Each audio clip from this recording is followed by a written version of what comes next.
Hello guys, आप सभी का क्रिएटिव लर्निंग चैनल पे स्वागत है। तो हम सब पोएट्री सेक्शन के सेकंड चैप्टर को समझेंगे, जिसका टाइटल है कीपिंग क्वाइट।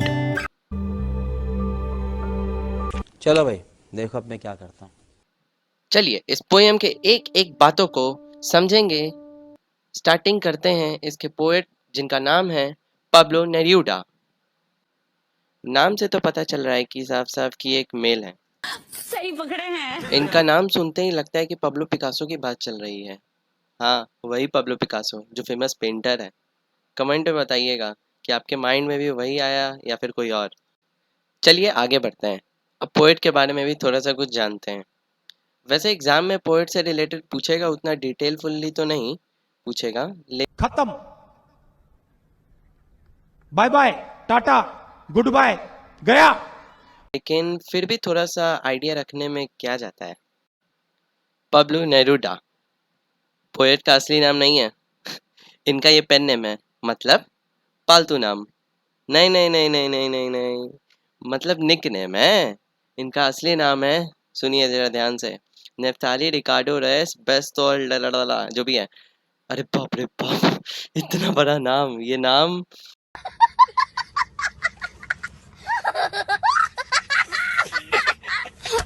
ये इनका नाम है या फिर इनके पूरे खानदान का नाम है। हम तो ये इन्हें इनके पेट नेम मतलब पेन नेम, हाँ हाँ हाँ, वही वही, उसी से बुलाएंगे।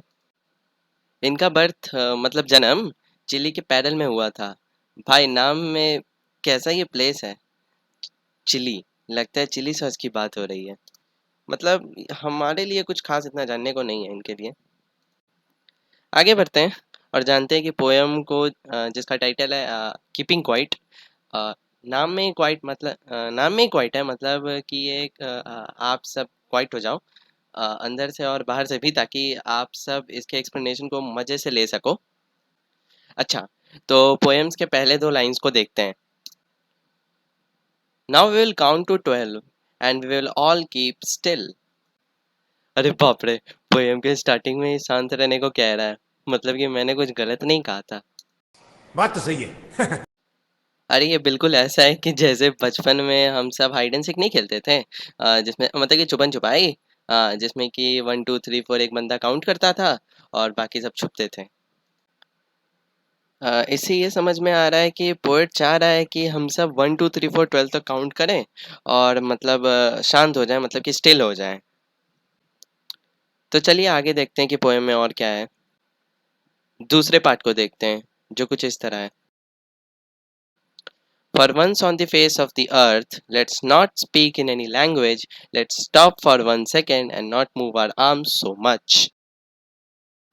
इस वाले पार्ट में कहा जा रहा है कि एक बार के लिए हम सब किसी भी लैंग्वेज में बात ना करें, मतलब कि कुछ भी वर्बली ना बोले, मतलब बस देखें और सुने, मतलब तो ये ना हुआ। हाँ, 1 सेकंड के लिए सब कुछ लीव कर दें और साइलेंट पीसफुल्ली हो जाएं, अपने आर्म्स को यूज़ ना करें, मतलब अपने बॉडी को मूव ना करें, ऐसा कुछ इस वाले पार्ट में कहा जा रहा है। चलिए तीसरे पार्ट के तरफ चलते हैं। It would be an exotic moment without rush, without engines. We we would all be together in a sudden strangeness. इसमें पॉइंट बता रहे हैं कि अगर हम सब ऐसे साइलेंट होंगे, मतलब कि 1 2 3 4 करके साइलेंट होंगे, एंड तो कुछ होगा क्या कि कुछ ही समय बाद के लिए हम लोग एक एग्जॉटिक मोमेंट में होंगे, मतलब कि एक अनयूजुअल मोमेंट होगा जो हम लोगों ने आज से पहले कभी फील नहीं किया होगा। इस मोमेंट में पॉइंट बताते हैं कि कोई रश नहीं होगा, मतलब कि कोई जल्दबाजी नहीं होगी, और बताते हैं कि कोई इंजन्स नहीं होंगे, मतलब कि कोई मशीनरी से रिलेटेड कोई प्रोसेस नहीं होगा। हम लोग पाएंगे कि हम सब एक साथ आ गए हैं, ऐसा कुछ बता रहे हैं पोएट। तो दोस्तों देखते हैं, शायद आगे वाले पार्ट में बताएंगे कि पोएट किस तरह से एक साथ लोगों को पाते हैं। नेक्स्ट पार्ट कुछ इस तरह है। Fisherman in the cold sea would not harm whales and the man gathering salt would look at his hurt hands. इस वाले पार्ट में पोएट बताते हैं कि फिशरमैन मतलब कि मछुआरे जो भी हैं, वो वेल्स को हार्म नहीं करेंगे, और जो आदमी सॉल्ट गैदर करते हैं, जो अपने अपने हैंड, जो भी उनका हैंड है जो हर्ट हो चुका है, खुदरैला हो चुका है, सॉल्ट को उठाते हुए उनको देखेंगे और बस देखेंगे, ऐसे ही कुछ बोल रहे हैं पोएट। नेक्स्ट पार्ट को देखते हैं। नेक्स्ट पार्ट में कुछ ऐसा है कि those who prepare green wars, wars with gas, wars with fire, victory with no survivor, would put on clean clothes and walk about with their brothers in the shade doing nothing. Friends, इस part के first lines में ही green Wars की बात की गई है, तो मैं आपको ग्रीन वॉर के बारे में बताता हूँ। ये वैसी वॉर होती है जिसमें क्या होता है कि इन्वायरमेंट को नुकसान पहुँचाते हैं बहुत चीज़ों, बहुत इक्विपमेंट्स के थ्रू। जैसे कि इसके सेकंड लाइन में ही wars with gas, wars with fire की बात की गई है। इसका पॉइंट यूज़ करके ये बताना चाह रहे हैं कि वो लोग जो ऐसे ऐसे वॉर्स को प्रिपेयर करते हैं, वो सब जो एक दूसरे के खून के प्यासे हो जाते हैं, अब वो जैसे इस तरह से शांत होंगे जिस चीज़ की बात पोएट कर रहे हैं। अगर वैसे शांत होंगे तो होगा क्या कि वो लोग जो ऐसे खून के प्यासे हैं एक दूसरे के, वो एक साथ आ जाएंगे, साफ सुथरे कपड़े पहन के एक साथ आएंगे, ब्रदर्स की तरह रहेंगे, एक शेड के नीचे, मतलब कि एक घरों में रहेंगे, मतलब एक, इसका कहने का मतलब है कि एक शेड के इनसाइड रहेंगे, मतलब कि वो लोग साथ आ जाएंगे बिना कुछ किए। इसलिए पोएट ने लास्ट लाइन में लिखा है डूइंग नथिंग। नेक्स्ट पार्ट को समझते हैं जो कि सिक्स पार्ट है। What I want should not be confused with total inactivity, life is what it is about, I want no truck with death, if we were not so single minded about keeping our lives moving and for one could do nothing, perhaps a huge silence might interrupt this sadness of never understanding ourselves and of threatening ourselves with death।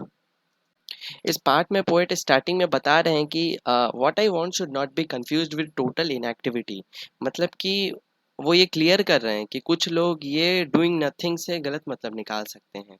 Actually वो, मतलब poet ये बता रहे हैं कि कुछ समय के लिए हम सबको शांत होकर दुनिया को और खुद को जानना चाहिए कि हम सब कर क्या रहे हैं और क्यों कर रहे हैं। वो आगे बता रहे हैं कि अगर हम सब इतने सिंगल माइंडेड नहीं होते तो हम सब लाइफ में भाग नहीं रहे होते हैं, और कभी थोड़ी देर के लिए शांत बैठकर ठहरते हैं और डीप साइलेंस को फील करते हैं, और शायद ये डीप साइलेंस ही हमारे डीप सैडनेस को इंटरप्ट कर देते हैं, मतलब कि रिड्यूस कर देते हैं। देखो, इस बात में पोएट ये समझा रहे हैं ना कि अगर हम शांत होकर थोड़ी देर अंदर और बाहर, इनसाइड एंड आउटसाइड भी अगर हम लोग शांत हो सकते हैं तो पाएंगे कि हमारे बहुत सारे प्रॉब्लम सॉल्व हो सकते हैं। ऐसा कुछ पोएट बता रहे हैं इस पार्ट में। तो अब हम नेक्स्ट पार्ट की ओर बढ़ते हैं, और पार्ट नंबर 7 में ये बात हुआ है ना कि perhaps the earth can teach us as when everything seems dead and later proves to be alive।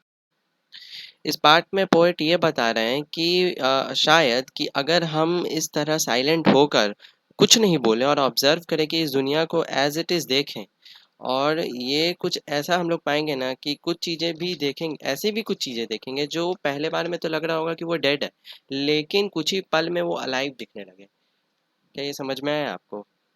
हमको तो नहीं लगता है समझ में आया। देखते हैं कुछ एग्जांपल्स के थ्रू इसको समझते हैं। एक एग्जांपल मैं देता हूँ, इससे आप लोग डील कर लेंगे अच्छे से कि मैं क्या बोलना चाह रहा हूँ और मतलब कि पोएट क्या बताना चाह रहा है। मान लीजिए कि आपको एक सीड दिखाता हूँ मैं, और जो आपको स्टार्टिंग में तो डेड लग रहा होगा, पर जैसे ही उसको, उस सीड को एक फेवरेबल कंडीशन मिला, मतलब कि वाटर, सॉइल, सनलाइट एक्सेट्रा, तो कुछ ही समय बाद आप पाएंगे कि वो ग्रो करने लगा।